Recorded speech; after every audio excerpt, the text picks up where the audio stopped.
अहम को मिटाने का मार्ग है आध्यात्म।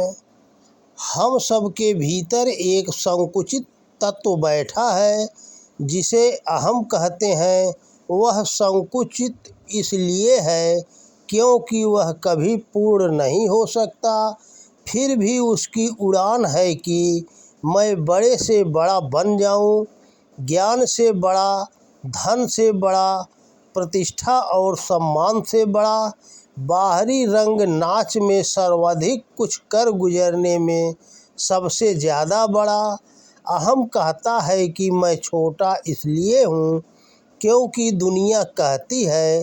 परमात्मा कहता है कि तू बड़ा इसलिए है क्योंकि तू मेरा ही पुत्र है, मेरे अधिकार में तेरा निवास है तथा तू जो कुछ भी करता है उसे मेरी आज्ञा का पालन मान। अहम की दुनिया बड़ी सिमटी हुई है।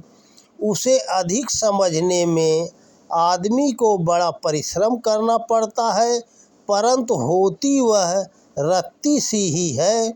आत्मा जानती है कि मैं कौन हूँ तथा मुझे क्या दायित्व सौंपे गए हैं, मेरा अस्तित्व किस चीज़ से है तथा मेरी दुनिया में रंगत किस प्रकार आती है। अहम और आत्मा की लड़ाई में आत्मा ही जीतती है क्योंकि वह निर्विकार है। उसे देखा नहीं जा सकता, न सुना ही, मात्र उसकी प्रतिच्छवि हमारे क्रिया कृत्यों में तथा हमारे आदर्शों में दिखाई देती है। अहम का सारा व्यापार आत्मा को पाने के लिए है। ऐसे में यदि उसे कुछ चाहिए तो मात्र अपनी अस्मिता की रक्षा से छुटकारा तथा जीवन को नित नवीन बनाने का संकल्प। अहम कभी आत्मा नहीं बन सकता है और आत्मा अजेय है। शायद उसे पहचानने की सामर्थ्य अहम में कभी विकसित भी न हो पाए। आत्मा का ज्ञान हमें महान बलशाली बनाता है तो अहम का निरंतर व्यापार मानव चेतना के पतन का कारण बनता है। अहम से कोई क्रांति नहीं होती, इसीलिए अहम भीतर बाहर सब जगह दुबला है। उसे परिष्कार की यात्रा तय करनी है तो एकमात्र अपने सत्य को पहचान के, जो कि आत्मा है। अहम के गलने से आत्मा के जागरण तक की यात्रा को ही आध्यात्म कहते हैं।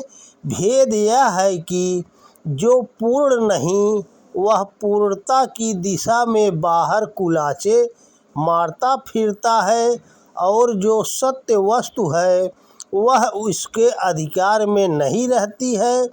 यही अहम की अंतिम परिणति तथा आत्मा के जागरण का सूचक है। जब अहम अपनी चाल ढाल आत्मा के दिशा कदमों पर व्यर्थ बातों को त्याग कर सत्य के साहचर्य में तथा आनंद की यात्रा में देखता है तो धीरे धीरे अहम का विस्तार होकर वह आत्मरूप या कहें परिपूर्णता के सदृश हो जाता है। यही अहम के आत्मा बनने का प्रतिचिह्न है तथा इससे जीवन में अद्भुत क्रांति घटित होती है, जैसे कि पूरी दीवार ही हिल गई हो। देखने को कुछ बचा ही नहीं, प्रेम ही प्रेम चारों ओर लहरा रहा है। कृपा और अनुकंपा की वर्षा हो पड़ी है। इस दिव्य प्रेम को ही समाधि कहा गया है तथा इससे जीवन का उत्कृष्ट स्वरूप सामने आता है, जिसे समझने के उपरांत जीवन अधूरा या निष्प्राय नहीं रह जाता। अहम की मुक्ति ही आत्मा की प्राप्ति है तथा जिस भी रूप में अहम ऐसा करने में सफल हो सकता है वही वास्तविक आध्यात्म का विषय है। अहम की जटिलता को समझते समझते हम थक जाएंगे तथा यात्रा कभी पूरी नहीं होने वाली।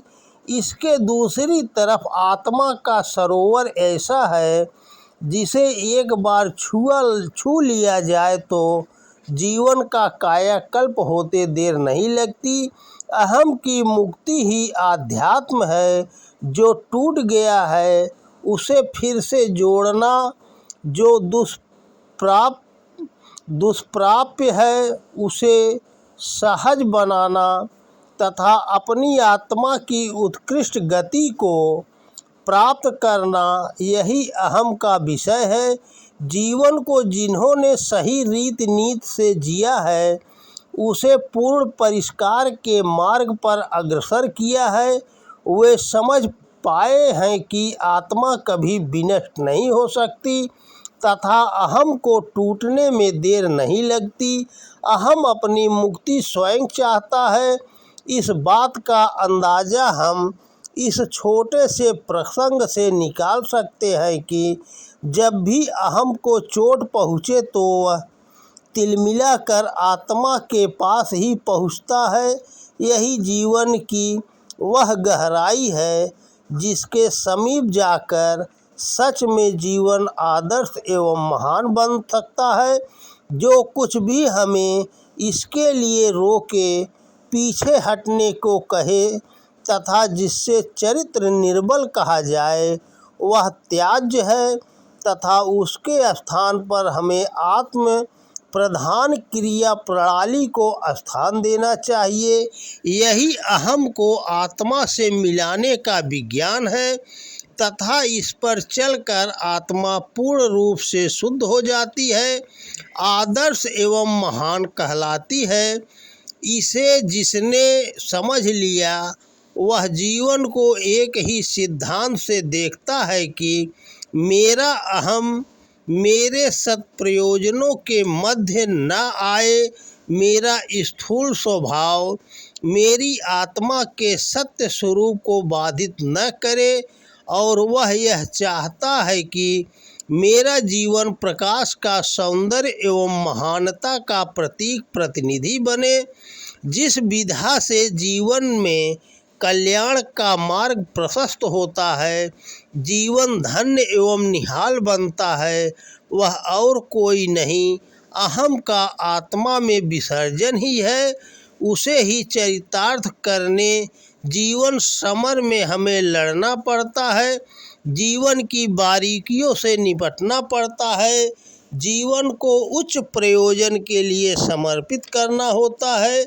यही अहम और आत्मा की लड़ाई का अंत है तथा इससे जीवन में दिव्य सौंदर्य एवं दिव्य अभिष्पा का जन्म होता है। जिस किसी के पास में आत्मावलंबन का मूल आधार आत्मसमर्पण है, वह व्यक्ति किसी प्रकार भी जीवन के प्रगति पथ से वंचित नहीं हो सकता है। यही आत्मविज्ञान है। तो दोस्तों नमस्कार। वीडियो पसंद आए तो ज़्यादा से ज़्यादा शेयर करें। जय श्री कृष्णा। राधे राधे।